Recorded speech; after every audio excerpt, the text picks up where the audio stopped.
Hello, today is May the 12th. If you've come back to watch our videos, thank you so much, and I'm glad to have you back. If you haven't watched our videos before, we're also glad to have you. I hope you like it. Well, so anyways, today we're just wanted to show you, this is my my new bed that we started that has wood on the bottom and then probably 2.5 foot layer of compost on top of that, and everything in here is just really doing well so far. Some of the tomatoes could be a little darker green, and I think I'm going to take care of that today. Probably throw a little bit of organic stuff with high nitrogen in it that's ready for the plants to uptake. They don't have to break it. The microbes don't have to break it down. It'll be immediately available. And if you ever do stuff like that, no matter what it is, you just have to be very careful because you can burn your plants. But I'm getting off subject already. So anyways, we wanted to show you how we're starting to string up our tomatoes, and maybe John, you take a shot of the whole thing and show them that how we got the system set up on this one and the one behind me, and that's mainly for our tomato plants. And so I did a few yesterday. This is just the first ones, just to get it going. Some people wrap around their string, and I probably won't do that. I'll probably just use the clips, and these clips are really inexpensive. I should have looked at the price before I started making the video, but you can find them. Just do a search of tomato clips on Amazon or your favorite place where you buy stuff, and you'll find them. Just the little plastic clips. And what's great about them is, I was having a hard time yesterday because I haven't used any in a while. You just take it, and wherever you want it on the line, you do like that, and see it locks it in. It won't move. It'll stay. As long as that thing's clipped. There, I clipped it by accident. But it'll stay on there. So it gives great support to the tomato plants. And of course, as you'll see throughout this summer, that it won't be just one clip supporting on that line. It'll be several. So what I want to do is, this one's big enough to put one on to get it started, is figure out where I want to put that on that plant. And I'm 90% sure that this leaf will come off eventually, because I usually take them off all the way up to the first fruits, and then I prune up higher than that if needed. I'm going to pull on the string, but so if I pull on it, I got to make sure I get lower than where I want it. And I think I'm going to go right here under this one. And like I said, if I end up losing that leaf or taking it off, there'll be another clip on it by then, and I can just take this one off.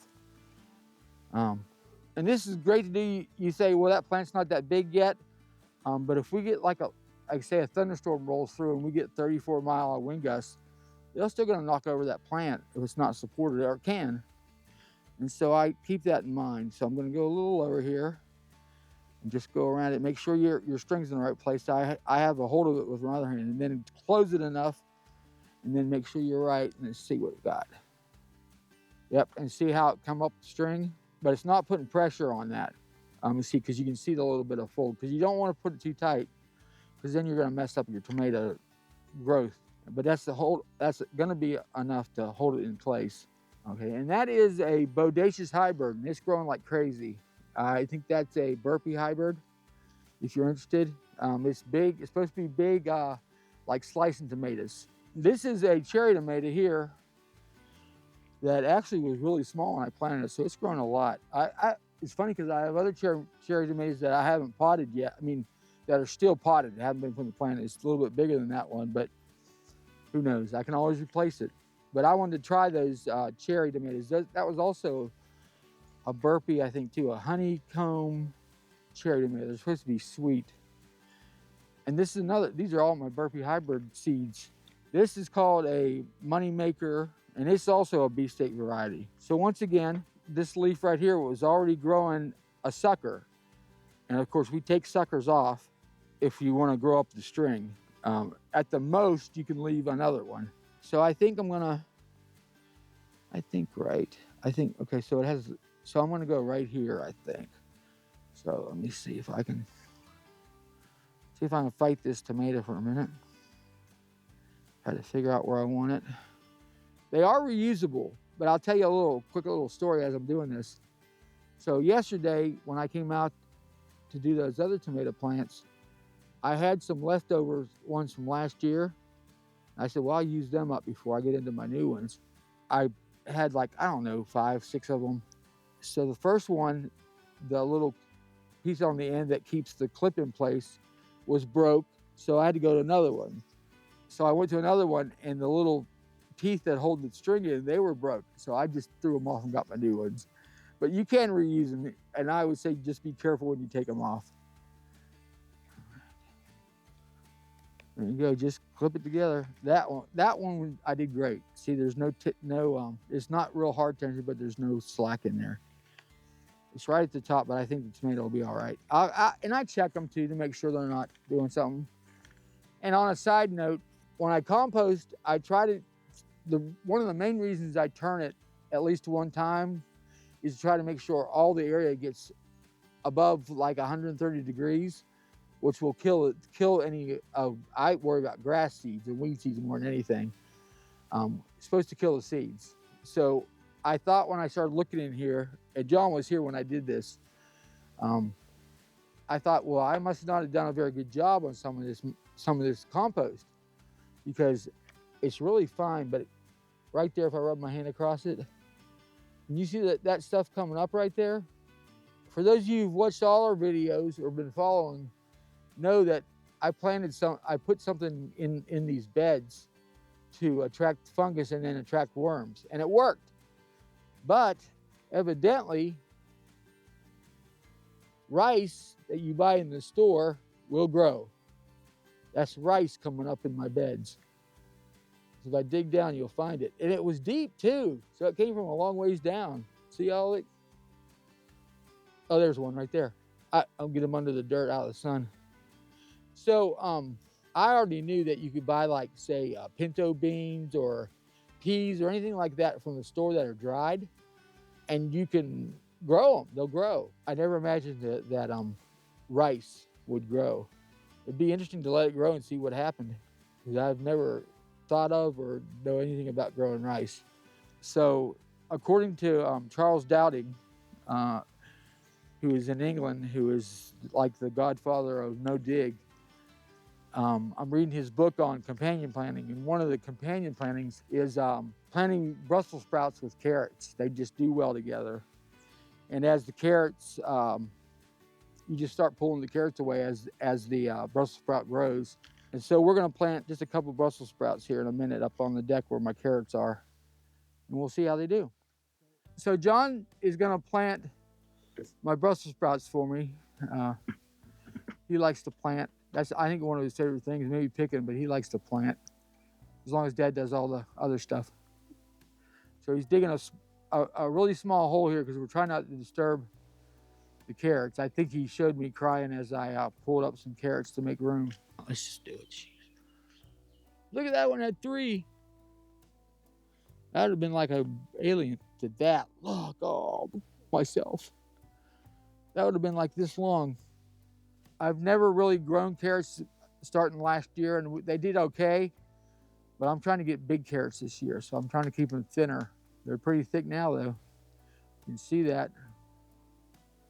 So John is taking it out of the pot, and he's gonna knock some of that off, John. Just knock some of that dirt off. Now he's putting our secret sauce on there. Well, it's not really secret sauce, but it's basically, the microbes will come running to the roots before the plant starts producing its own sugars that they make. This is really my first year, other than just throwing stuff in a pile and going back in a couple years and using some of the dirt for my yard and garden before. But this is the first time I really just dedicated to making compost, and it amazes me how the stuff I throw in those compost piles and what they turn out, you know. And we'll talk about that more, like I said, sometime. We'll also come back probably, I think John wants to, once we do all our companion planting and then watch the stuff grow, we'll come back and just do a compilation of all the different companion plants that we did and see how they do. And like I said, Charles Dowding, you can find him. I wish I knew what it was called. his website. But if you look up his name, you'll find it on YouTube for sure. He actually does classes and everything over there. He's got, yeah, I'm reading his book now on companion planning. He's got several books. I know at least 3. I mean, several, but I think he might have more. Before we go today, I just wanted to briefly show you one more thing. And this is the lettuce. Well, actually 2 more things I want to show you.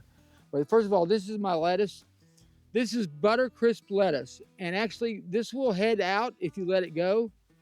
But man, we never get that far because we eat this stuff. We had this stuff in tacos last night, and it takes your taco to a next level fresh. It's just, I can't wait to have fresh lettuce. Hopefully, when I have tomatoes to make stuff like tacos, they'll be awesome.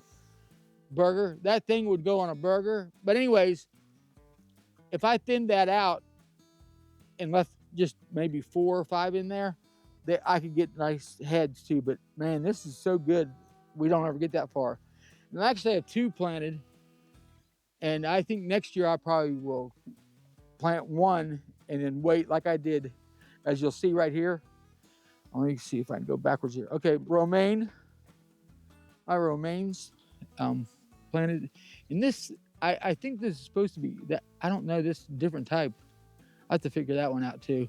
I'm sure it's romaine, because I can tell by the feel. But this right here is Paris Island romaine. I think, yeah, it is Paris Island romaine.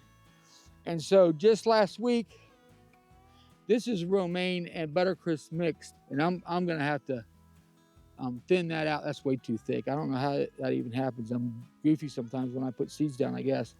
But that'll be full soon. By the time that's done, we'll have plenty more. I mean, if you're just starting out gardening, get you a couple grow bags, and if you love greens, they're the easiest thing to grow, and they come up quick. The only the thing is, I think, and I don't grow these too much because nobody will eat them, is radishes. They're really easy. They come up quick. You just got to put a little bit of soil on them. And one more thing I wanted to show you that we noticed, my pea pods that are new. We've been picking peas on this for 2-3 weeks now. I got pods that are at least 4 inches. And okay, so that's 1. Look at this. If you can see all along there, all of these growing here, they're all along there. So by next week this time, we'll be picking gigantic seed pods. And I have people in my family that love the snow peas, but man, I want to let them grow and eat. I bet the peas are really good. My grandson Henry will tell you they are, because that's what he does. He comes out here and picks a pod and opens it up. His granddad showed him how to open the pod, and he just sits there and eats peas. So anyways, that was it. I just wanted to show you a little update on that, because I'm amazed at how fast some of these things are growing. We had a little bit of wind, so these are down, but I think they'll grab back up and go back up, but I don't care if they do. They'll be fine. So that's it for today. I hope you enjoyed that. Like, subscribe if you want to. We would appreciate that. We know that our views are going up, which we love. So I hope you guys are coming back and looking at our new videos. And I hope we're getting better at it. That's the other thing. Because I'm not like a on-camera kind of person, I guess. But anyways, I'm enjoying this. So like I said, we'll be back soon with some more neat little facts and stuff we're doing around here. Get outside, grow something. It's good for you, make you feel good, brings me joy, and have a good day. We'll see you soon.